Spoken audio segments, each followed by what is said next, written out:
Welcome to This Explainer. Okay, tell me if this sounds familiar. Have you ever felt completely divided between the mundane grind of your daily life and this quiet, almost unexplainable yearning for something higher? Well, today we're going on a truly fascinating journey into a profound spiritual philosophy.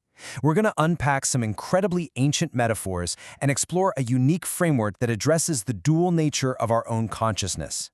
It's all about how we bridge that gap between our everyday earthly lives and the vast cosmic potential of our minds. I am absolutely thrilled to guide you through this material, so let's just dive right in. Words have more impact when they come from silence, with the language of consciousness, which uses no spoken words. I wanted to open with that thought because, honestly, it's the perfect hook for what we're talking about today.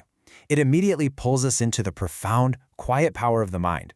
In a world that is literally saturated with noise, this philosophy asks us to just pause and consider a deeper, silent language that exists right beneath the surface of our everyday thoughts. Okay, let's take a quick look at our roadmap. We'll be covering four main areas. First, the feathered serpent. Second, navigating dual dimensions. Third, awakening cosmic creativity. And finally, the Love Enlightenment Game. Starting off with Section 1, the feathered serpent. To really grasp this framework, we first need to get familiar with the core spiritual entities we'll be discussing. The text basically introduces us to two very distinct parts of our existence.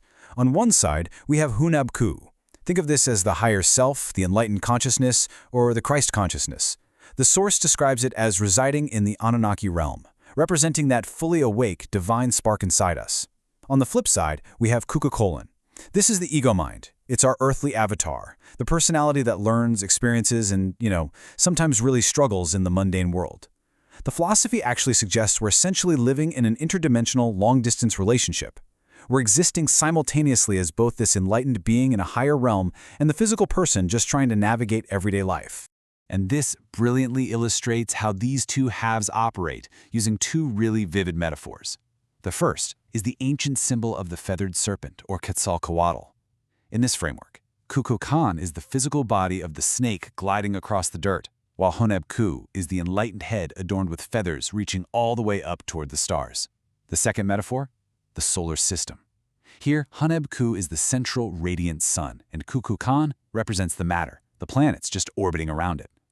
The sources emphasize an incredible continuity here.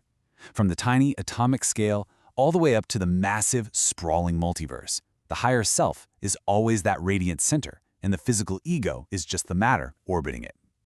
Moving right along to Section 2, navigating dual dimensions. So now that we know who the players are, imagine experiencing reality through two totally different lenses. HunabKú looks through the third eye, while our earthly avatar, Kukulkan, looks through physical human eyes. HunabKú speaks the language of silence and consciousness, whereas Kukulkan uses loud, dualistic spoken words. HunabKú listens through pure awareness, but Kukulkan relies on physical ears. And finally, the higher self possesses a kundalini bliss body of light, while the ego mind operates a biological, flesh and blood system. It's a beautiful illustration of the profound difference between the noisy, physical experience of the avatar and the incredibly deep, silent awareness of the higher self. The absolutely crucial point here is how we actually bring these two together. The sources use this beautiful Mayan phrase, in la quech, which translates to I am another you. It's the realization that this higher self isn't some external god, it's literally you. The text describes the process of awakening as becoming spiritually engaged to be married to this enlightened side of yourself. As the author notes, there's a saying, you are never alone when you are with yourself. True awakening is finally reuniting with that silent presence that has always been standing right behind your own thoughts. But of course, there are always obstacles, right? The source material draws a really sharp contrast between the harmony of nature and the heavy distractions of the mundane world. Before achieving this inner union, the author describes us living like a chicken without a head, constantly distracted by material bling, money, status, and the crazy hustle of big cities. The text outlines how societal indoctrination, war propaganda, and what it terms deep state economic systems create a framework where profit is valued way over Mother Nature. In total contrast, the enlightened path invites us to return to the harmony of nature. It uses the sun, which shines 24/7 and gives life to every atom, as our reference point for a cradle-to-cradle existence, one that is entirely respectful of the Earth's natural cycles. Which brings us to Section 3, awakening cosmic creativity.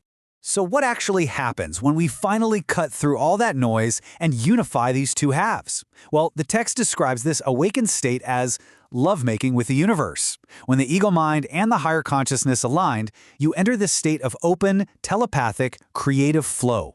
Think about it. When you ask the greatest artists, inventors, or authors how they created their absolute masterpieces, they rarely take full egoic credit. They say, "It wasn't me. It flowed through me." They are channeling. We can really anchor this cosmic concept in history by looking at how the greatest spiritual texts are often described by their creators as being channeled from a higher source. The text points out that this flow state is exactly how Moses received the Ten Commandments in the 13th century BCE, and how the Prophet Muhammad received the Quran in the 7th century CE. It then brings it right into the modern context of the author's own experience, noting that in 2007, the earthly avatar of Kukulkan awakened to channel the USCGA Codex and the 13-month Tunic natural calendar. It's this profound continuum of human beings acting as direct conduits for the silent language of higher consciousness all across time. Let's move into our final chapter, Section 4, the Love Enlightenment Game. Let's see how this all builds into an actual cosmic progression system, almost like a video game for the soul, which the sources call the Maya Love Enlightenment Game, or MLEG. According to the text, this journey of the soul happens in 4 distinct ascensions. Level 1 is the awakening of unity, which we just discussed, achieving that inner marriage between the ego mind and the higher self. Once you clear level 1, you ascend to level 2, the cosmic dance of Shiva, which the text intriguingly links to what NASA calls a galaxy collision, a massive cosmic interplay of forces. Level 3 expands even further into interaction with parallel universes. And finally, level 4 is the ultimate ascension. This is taking a seat on the throne in the mission control center of the multiverse, a realm described as the Anuverse, under the kingdom of Lord Anu. It is a wildly expansive view of spiritual evolution that scales all the way from our inner quiet straight to the breathtaking architecture of the multiverse. But what I absolutely love about this philosophy is that it doesn't just leave us floating out there in the cosmos. It brings it right back down to the physical realm in the most unexpected way. The source material grounds these esoteric, mind-bending concepts by explaining that this enlightenment ultimately leads back to joyful human connection. The author literally invites his friends to an ecstatic dance party at the Escape nightclub in Amsterdam. It's such a brilliant surprise. You really wouldn't expect a deep esoteric text to culminate at a nightclub, but it's all about celebrating this cosmic unity with healthy elixirs, great music, and dancing. It's the ultimate realization that the goal isn't to escape the physical body, but to bring heaven to earth, uniting the spiritual and the physical in pure joy. And that brings us to the end of our explainer today. We've traveled from the dual nature of the feathered serpent, through the noise of the modern world, all the way to the control center of the multiverse, and back down to a dance floor in Amsterdam. I want to leave you with this final provocative thought. Are you ready to quiet the distractions of the mundane world and finally listen to the silent language of your own higher self? Thank you so much for joining me on this deep dive. Keep questioning, keep seeking, and I'll see you next time.